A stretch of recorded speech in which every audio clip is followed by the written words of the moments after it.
राधे राधे दोस्तों। जय श्री कृष्ण। आज हम बात करेंगे कि अगर कभी गलती से हम अपने पूर्वजों की तिथि भूल जाए तो कैसे हम उनका श्राद्ध कर सकते हैं। क्या आपने कभी सोचा है कि हमारे पूर्वज कहाँ जाते हैं? क्या उनकी आत्माएं हमसे मिलने आती हैं?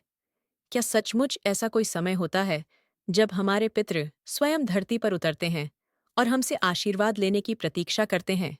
अगर हाँ, तो वही समय है पितृपक्ष और उसका सबसे महत्वपूर्ण दिन सर्वपितृ अमावस्या, क्योंकि यह पितृपक्ष का आखिरी दिन होता है, जो कि इस बार 21 सितंबर को आने वाली है और इस दिन पितृपक्ष समापन होता है।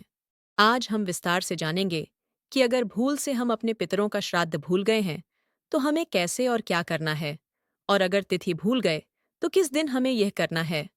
हम बात कर रहे हैं पितृपक्ष अमावस्या की, जिसका बहुत महत्व होता है। हम जानेंगे इस दिन हमें कौन से कार्य करने चाहिए, कौन सी गलतियां भूलकर भी नहीं करनी चाहिए, और क्यों इस दिन का प्रत्येक कर्म हमारे पूर्वजों की आत्मा तक पहुंचता है। तो चलिए शुरू करते हैं। इससे पहले अगर आप हमारे चैनल पर नए हैं तो वीडियो को लाइक करें और चैनल को सब्सक्राइब जरूर कर दें। सनातन धर्म में पितरों का स्थान देवताओं से भी पहले माना गया है। शास्त्रों में कहा गया है, पितृदेवता प्रथमा पूज्या, यानी देवताओं की पूजा से पहले पितरों का पूजन करना चाहिए। पितृपक्ष वर्ष में एक ऐसा पखवाड़ा है जब हमारी श्रद्धा और भक्ति सीधे हमारे पूर्वजों तक पहुंचती है। माना जाता है कि इस समय यमराज स्वयं पितरों को उनकी इच्छानुसार पृथ्वी पर अपने अपने वंशजों के घर आने की अनुमति देते हैं। इसलिए इस समय यदि हम श्रद्धा से श्राद्ध, तर्पण और दान करते हैं तो हमारे पितरों को तृप्ति मिलती है और वे हमें आशीर्वाद देकर वापस पितृलोक लौटते हैं। पितृपक्ष का समापन अमावस्या को होता है, जिसे सर्वपितृ अमावस्या कहा जाता है। इस दिन उन सभी पितरों को तर्पण किया जाता है जिनकी तिथि ज्ञात हो या न हो। विशेषकर जिन लोगों को पूर्वजों की मृत्यु तिथि याद नहीं होती, वे इसी दिन श्राद्ध करके अपने पूरे कुल का कल्याण कर सकते हैं। यह दिन केवल परिवार के लिए ही नहीं, बल्कि पूरे वंश के लिए मोक्षदायी माना जाता है। पितृपक्ष अमावस्या का धार्मिक महत्व। पुराणों के अनुसार मनुष्य 3 आरणों के साथ जन्म लेता है। 1. देव अर्ण, देवताओं की कृपा से जीवन में प्रकाश और शक्ति आती है। 2. आशी अर्ण, ऋषियों और गुरुओं से मिली शिक्षा और ज्ञान का ऋण। 3. पितृ अर्ण, माता पिता और पूर्वजों से मिला यह शरीर, संस्कार और जीवन का आधार। इनमें सबसे महत्वपूर्ण अर्ण है पितृ अर्ण। इस आरण को चुकाने के लिए ही पितृपक्ष और विशेषकर अमावस्या पर श्राद्ध और तर्पण किया जाता है। अब जानते हैं आपको पितृपक्ष अमावस्या की सुबह क्या क्या करना है। 1. स्नान और संकल्प। इस दिन सूर्योदय से पहले उठकर स्नान करना चाहिए। यदि संभव हो तो गंगा या किसी पवित्र नदी में स्नान करें।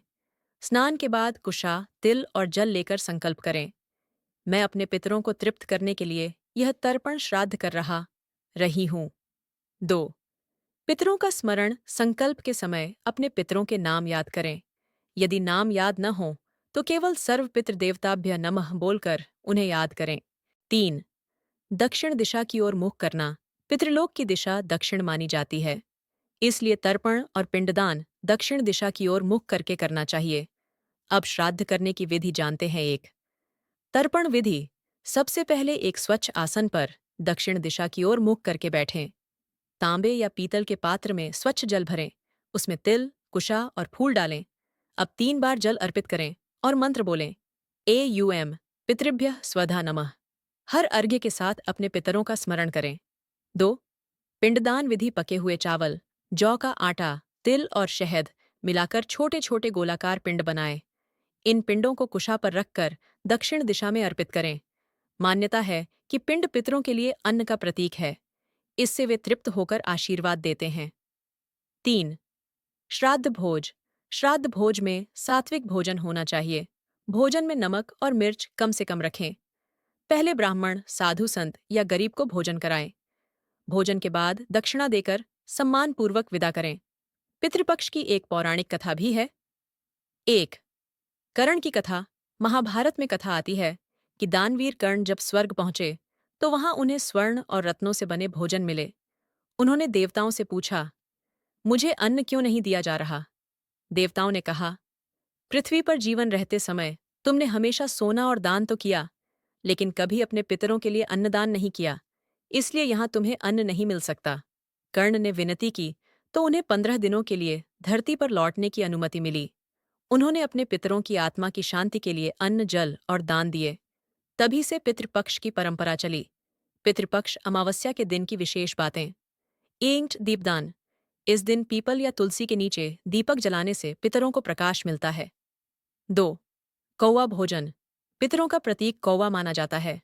श्राद्ध भोज के बाद यदि कौवा भोजन ग्रहण कर ले तो इसे शुभ माना जाता है। कुत्ते, गाय और 3 चींटियों को भोजन। शास्त्रों में कहा गया है कि पितृपक्ष में जीवों को अन्न देने से पितरों की तृप्ति होती है। बहुत से लोग इन सबको अंधविश्वास मानते हैं, परंतु इनका वैज्ञानिक दृष्टिकोण भी है। श्राद्ध भोज सात्विक और हल्का होता है, जो स्वास्थ्य के लिए अच्छा है। दान करने से समाज में सहयोग और समर्पण की भावना बढ़ती है। कौवों, गायों, कुत्तों और अन्य जीवों को भोजन देना इकोसिस्टम बैलेंस बनाए रखता है। पूर्वजों का स्मरण हमें अपनी जड़ों से जोड़ता है, जिससे परिवार और समाज में एकता आती है। पितृपक्ष में भोग का भी विशेष ध्यान रखना चाहिए। इसमें खीर, पूरी, लौकी, कद्दू की सब्जी, चने की दाल, मूली, अरबी और पत्तेदार सब्जियां ये अन्नदान कर सकते हैं। इसके अलावा वस्त्रदान, धातु के पात्रदान, तिल, चावल और गुड़ का दान, छाता, जूते चप्पल का दान आदि। कहा जाता है कि दान से पितरों की आत्मा प्रसन्न होती है और घर में दरिद्रता दूर होती है। अब जानते हैं इस दिन क्या नहीं करना चाहिए। इस दिन मांस, शराब, प्याज और लहसुन का सेवन वर्जित है।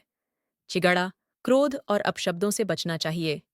किसी भी प्रकार के शुभ कार्य जैसे गृह प्रवेश, विवाह, मुंडन नहीं करने चाहिए। पितृपक्ष की एक विशेष मान्यता भी है। इस दिन अगर कोई संतानहीन व्यक्ति पूरे श्रद्धा भाव से इस दिन श्राद्ध करता है तो उसे पितरों का विशेष आशीर्वाद मिलता है। पितरों का आशीर्वाद मिलने से परिवार में सुख, शांति और समृद्धि आती है। कई कथाओं में वर्णन है कि जिन परिवारों ने पितृपक्ष को अनदेखा किया, वहां संकट और अशांति बनी रहती है। पितृपक्ष अमावस्या केवल एक धार्मिक कर्मकांड नहीं है, बल्कि यह ऊर्जा और चेतना का एक विशेष समय है। मान्यता है कि इन दिनों पितृलोक और पृथ्वीलोक के बीच का द्वार खुला होता है। इस अवधि में पितरों की आत्माएं अपने वंशजों से संपर्क करती हैं। भोजन, जल और तर्पण के माध्यम से वे तृप्त होकर आशीर्वाद देती हैं। यह दिन हमें यह याद दिलाता है कि हम केवल अपने शरीर से ही नहीं, बल्कि अपने वंश, संस्कार और परंपराओं से भी जुड़े हैं। कभी कभी पितृदोष भी लग जाता है, जिससे हमारे काम बने बनाए बिगड़ने लगते हैं। आइए जानते हैं पितृदोष क्या हैं। कुंडली और ज्योतिष में अक्सर पितृदोष का उल्लेख आता है। पितृदोष का अर्थ है कि पितरों की आत्मा असंतुष्ट है। यह दोष परिवार की तरक्की में बाधा डालता है। इसे पितरों की अधूरी इच्छाओं, अधूरे संस्कारों या अपूर्ण श्राद्ध से जोड़ा जाता है। पितृदोष के लक्षण: 1. परिवार में बार बार बीमारियां होना। 2. संतान प्राप्ति में कठिनाई। 3. आर्थिक तंगी बनी रहना। 4. घर में अशांति और झगड़े। 5. बिना कारण मन में उदासी रहना। और बस दान ही एक ऐसा रास्ता है जो आपको पितृदोष से मुक्ति दिला सकता है, तो दान करना ना भूले। पितृ अमावस्या हमें यह सिखाती है कि अपने पितरों का स्मरण करना हमारी धार्मिक जिम्मेदारी ही नहीं, बल्कि आध्यात्मिक कर्तव्य भी है। जो लोग अपने पितरों को तर्पण और श्राद्ध से तृप्त करते हैं, उनके जीवन में समृद्धि, शांति और सुख समृद्धि आती है। यह दिन हमें आभारी होना सिखाता है और यह याद दिलाता है कि हम अपने पूर्वजों की देन हैं। तो आइए इस पितृ अमावस्या पर हम सब अपने पूर्वजों को श्रद्धा और प्रेम से याद करें, उनकी आत्मा की शांति के लिए प्रार्थना करें और उनके आशीर्वाद से अपने जीवन को धन्य बनाएं। मैं आशा करती हूँ आज की यह जानकारी आपको पसंद आए।